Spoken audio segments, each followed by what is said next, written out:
Post-stroke shoulder pain affects up to about 70% of stroke survivors, and it can start anywhere between 2 weeks to up to 3 months after a stroke. The good news is that post-stroke shoulder pain can be managed effectively, and I've seen many cases of stroke survivors getting better of their shoulder pain and also using their arms eventually. So in this video, I'm going to be explaining to you what is post-stroke shoulder pain, what you can do to self-assess for your shoulder, and I'm going to show you some exercises and some ways that you can manage post-stroke shoulder pain, and also I'm going to show you guys some products that I find useful in my practice.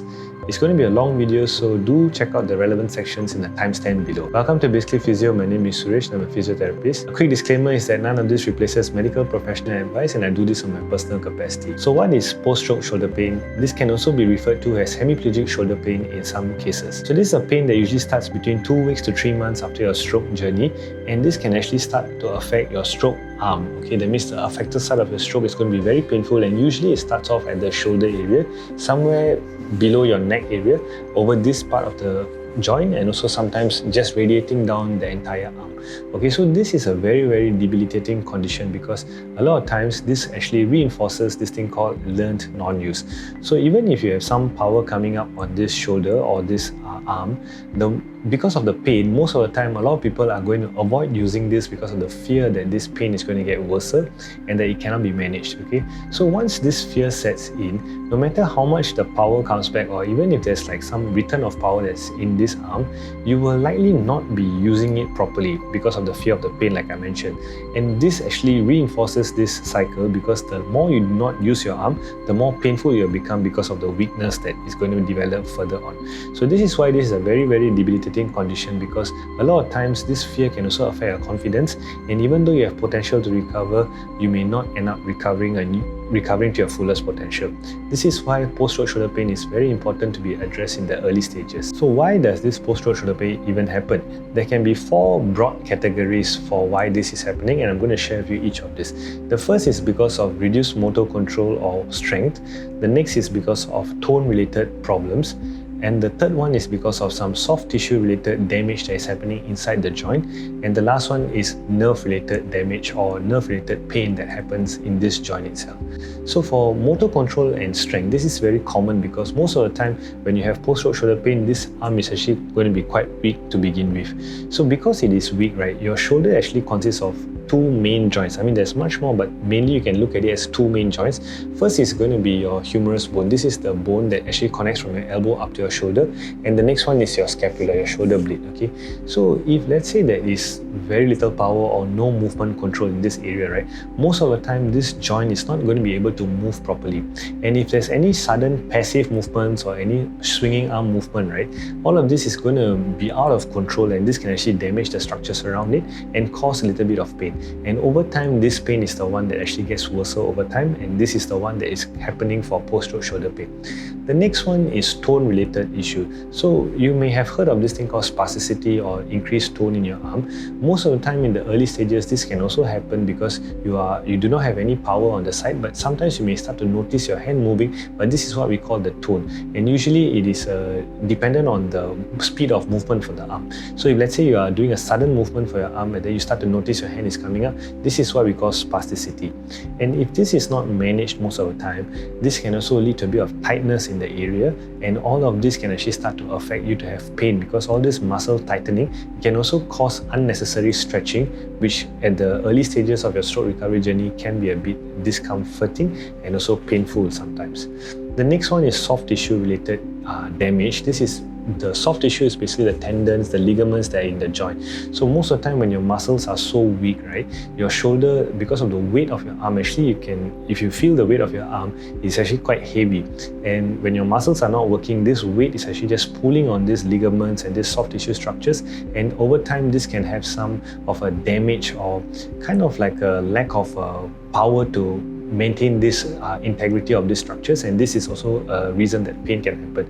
And lastly, because of soft tissue related damages, it can also affect the nerve. Okay, the nerve is also part of these structures that is surrounding the joint, and like I mentioned, because of the weight of the joints, right, because of the weight of the shoulder and the arm, it can actually start to pull and tug on this type of nerves and also cause this pain to happen. So these are the broad categories of why there's pain that's happening, and I hope that you start to understand that actually with a bit of proper movement and a bit of movement re-education, this pain can be managed. In most cases, if this pain is really affecting you, you can actually speak to your doctors for some pain relief medications, and it can be very beneficial at the early stages, and this can actually buy you some time, some confidence to actually move this arm a bit more better, and also eventually resolving the pain. If you find this video useful, do consider subscribing and liking this video. Also, sign up to my weekly newsletter whereby I share weekly insights, motivation, and also practical tips that you can do in your stroke recovery journey. Link is in the description below. So now you're coming to the self-assessment part. So most of the time when your arm is very weak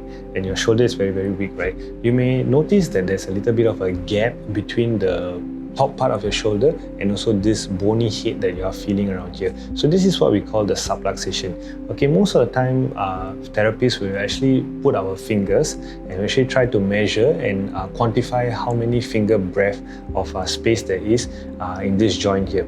So if it's, let's say you can start to feel a very obvious gap here, then it is a sign that your shoulder, there is a subluxation. There are different grades of subluxations, but this is actually a sign that it is very weak, your shoulder is very weak, and it's actually pulling on the structures around, and you must be very careful when you notice this to protect your joints. Eventually when your muscle power comes back, then it's a little bit more better for you to manage, but in the early stages when your arm is very weak, you may, if you notice this gap, it is very important to protect the joint, and this can actually help you to relieve most of the pain that you are feeling. So now moving on to exercises, what I need to understand is this concept called pain-free range of motion. So for every painful shoulder that is out there, you will have a range that is pain-free and you will have a range that is painful. So for example, moving your shoulder from neutral to about 10 degrees of movement, this can be your pain-free range. For some of you, this may even just be a little tiny rocking movement of 5 degrees, and for some of you, this can be 30 degrees or even 45 degrees before the pain comes on. So for every one of you, it's going to be different, and you need to identify this pain-free range for all of these exercises that I'm going to show you. The key is to identify this pain-free range and work within this range first. This is the key that is actually going to help you to restore your confidence and also avoid this thing called fear avoidance. Okay, so fear avoidance is basically avoiding the movement because of the fear that pain is going to be significant after the movement. So if you can just identify this pain-free range, you actually are going to buy yourself a lot more potential for you to get this stroke arm better and lesser pain eventually. Another thing that you want to take note in post-stroke shoulder pain is that you want to avoid overhead movements, and especially this thing called the pulley exercises. If you have heard of pulley exercise, basically you hold on to, your stronger hand is going to hold on to one handle and your weaker hand is going to be holding on to the other, and using your stronger hand to pull your shoulder up and down like this. Okay, so this exercise at this stage will be quite difficult and very painful for you and can even exacerbate your condition. So just generally avoid overhead movements, because at this stage this is not the priority for us right now. It's actually to restore these movements in a more gentle manner. So what we are going to start off with is actually focusing on your shoulder blade. Okay, so your shoulder blade muscles here. What we are going to do even in the start now is basically doing a little bit of a shoulder blade retraction and protraction. Okay, retraction is basically your shoulder blade is like this, right? This is your left and right shoulder blade. What I want you to do at the center, which is your spine, imagine there is a ball here and both your shoulder blades are just squeezing in. Okay, you may be able to squeeze your stronger side a bit more better, and your weaker side you may not be able to get much movement, but that is okay. Just imagine that there's a ball at the center of the spine and both your shoulder blades are squeezing this ball as tightly as you can. Okay, you may not get a lot of movement, but by doing this visualization and this understanding of this movement, you may start to fire up some muscles. So go ahead and try that. Okay, so retraction is squeezing this ball, and protraction is basically opening out this to give some space for the ball. Okay, opening out your shoulder blades outwards like this to give space at the center of the spine. Okay, so we are going to go ahead and do a bit of retraction here like this. So just squeezing your shoulder blades. If you want to hold for a few seconds, you can hold, but if you're not able to hold, it's okay. Then just come forward, and after that go forward. Okay, so you want to really go forward this way. For some of you who have a little bit more of a power, what you can do is actually you can clasp your hand like this, and you can actually just reach forward like this. And when you reach forward like this, your shoulder blades are also protracting outwards. Okay, so we're going to focus on the retraction And if you can do the protraction, then go ahead and do. So in these two movements, focus on the retraction first. That is the more important muscle movement that we're going to do for the shoulder, okay? So do a bit of retraction and protraction, okay? So you want to do this for about 10 times, 3 sets, okay, for a start. But if let's say it's very, very painful for you to even do 10 repetitions, you can just do a few repetitions, as much as you can, that is pain-free, okay? So for all of these exercises, do not push past the pain, because then it's just going to be even more painful after the exercise, and you're not going to be wanting to do the exercise in this video. So really listen to your shoulder and your body, and stop when there's going to be, when you know that the pain is going to come a lot more faster and a lot more stronger, okay? So work within the pain-free range, okay? Retract and protract, okay? Now what we're going to do is you're going to try to stretch out the muscles around this shoulder joint, okay? So first thing you're going to do is at the front, this is where your pectoral muscles are. So do a fist on your stronger hand and just rub this way, okay? Just rub on your pectoral muscles, okay? You can go outwards like this, and also you can come inwards like this, okay? So you just want to go ahead and do for the entire pectoral region at the front, that whichever you can have access to, okay? Just give a bit of pressure with your knuckle and push down like this, okay? So I want you to do down here for about a minute or two, and then after that, use your hand and do a bit of a cupping massage, okay, over this upper traps region for your shoulder, okay? So just do a bit of cupping massage like this, another minute and two, okay? You can go up all the way to your neck region and come down all the way to your shoulder region, okay? So for some of you, this area might be a little bit more sensitive, so be gentle, don't really need to use a lot of force, and the angle might be a bit awkward for you also, as your stronger arm is coming over to your weaker side. The angle might be a bit awkward for you, but just see what you can do, okay? Subsequently, go down to your shoulder at the side down here, your deltoid region, and just massage gently also, okay? So all of this is to try and wake up this area with a bit of a stretching and a bit of a massage over this area before moving on to the other exercise I'm going to show you in a bit.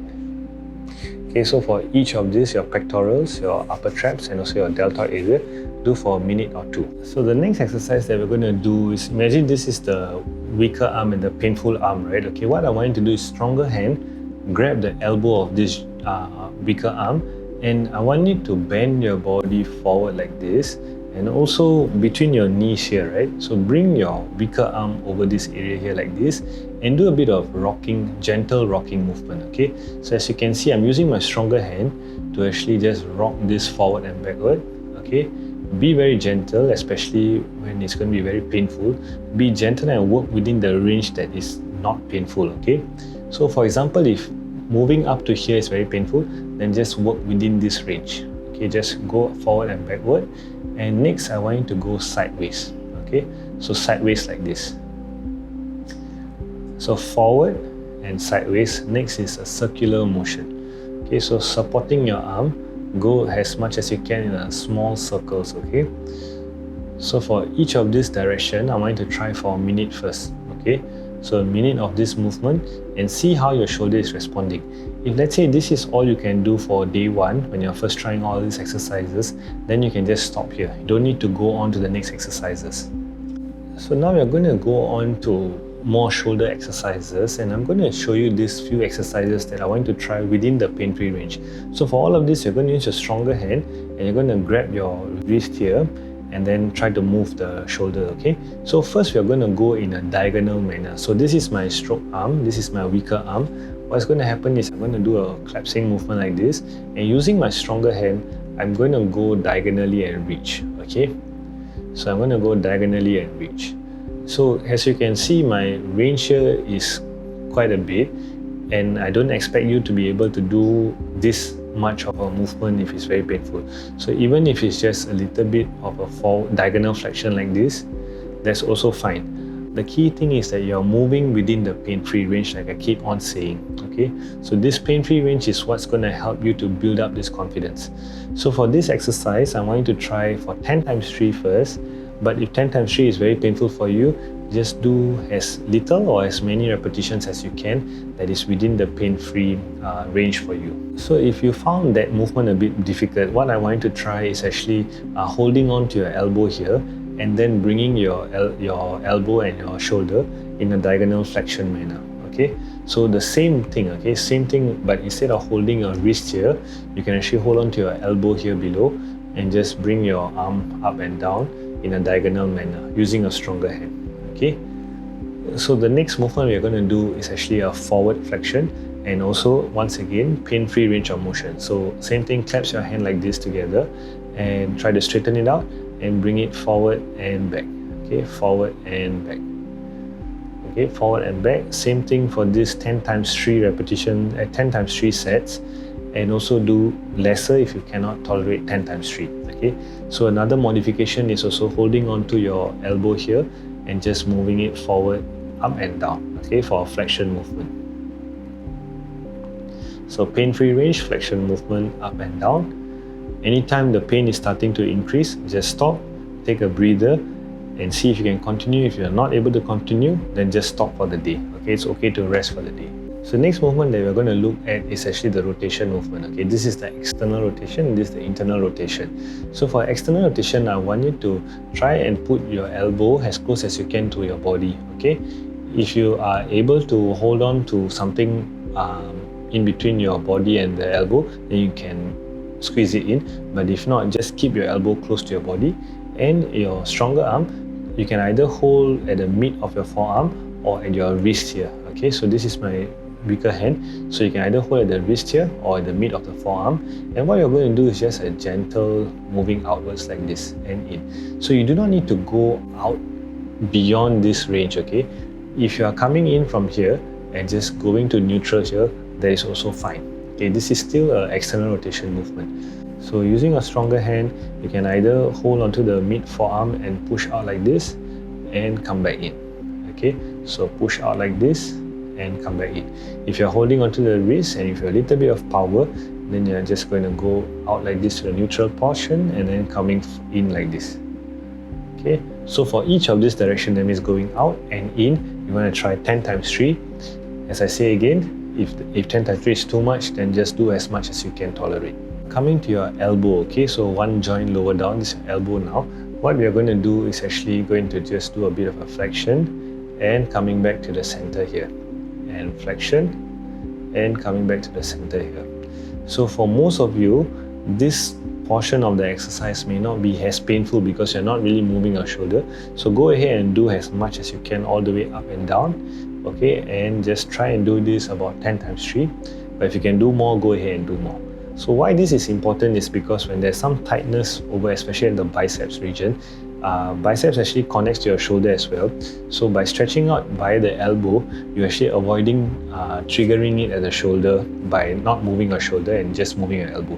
So you're still getting a stretch in the bicep muscles, but just not doing it in a very provocative manner. So by doing this, try to extend your arm as much as you can. Okay, but if 90 degrees is how much you can afford to go, then that's fine.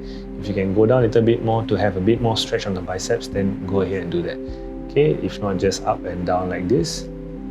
Be gentle, and you can do about 10 times 3, but do more if you can. So now coming to your resting position for your shoulder, what I want you to do is when you're seated on a wheelchair here, I want you to put on your lap, you can either put a pillow or some blankets or some cushions here, and actually put it in a place here that your elbow can actually rest on it. Okay, so with your elbow resting on it here, what I want you to do is then put your arm and your wrist and your hand either in the same level or slightly down like this. Okay, so what is this going to do is that your elbow is going to be supported, and this actually kind of offloads your shoulder, and you're not going to open it out too much. You're just going to keep it maybe slightly open like this, but take a look at which pattern is less painful for you and try that out. Okay, so just resting your elbow here, and then you can also put a bit of a cushion or a towel at your wrist area here. All of this is going to support your shoulder and your arm as you're sitting and resting, and this is going to relieve your pain. So one of the products that you can actually check out is called the Giv Mohr Sling. Okay, so this sling is actually very, very expensive, but in a lot of the cases that I've seen, this sling actually has helped a lot of these stroke survivors with their shoulder pain. In fact, most of the time when they start using this sling, they actually start to notice almost pretty much very good improvements in their pain, because it actually supports your shoulder in a much more natural position compared to your regular elbow sling. Okay, so this Giv Mohr Sling, you can take a look at the pictures here, and also I'm going to put the link in the description. I do not have any affiliate association with this product here, so when you purchase this product, I'm not going to get any benefit, but this is a very expensive product, but it's something that I found very, very beneficial for a lot of my stroke survivor individuals that I've seen. So take a look at the product if you're keen. If you found this video useful, do consider checking out this video whereby I break down every stage of your hand and wrist function and what you can do to address your function.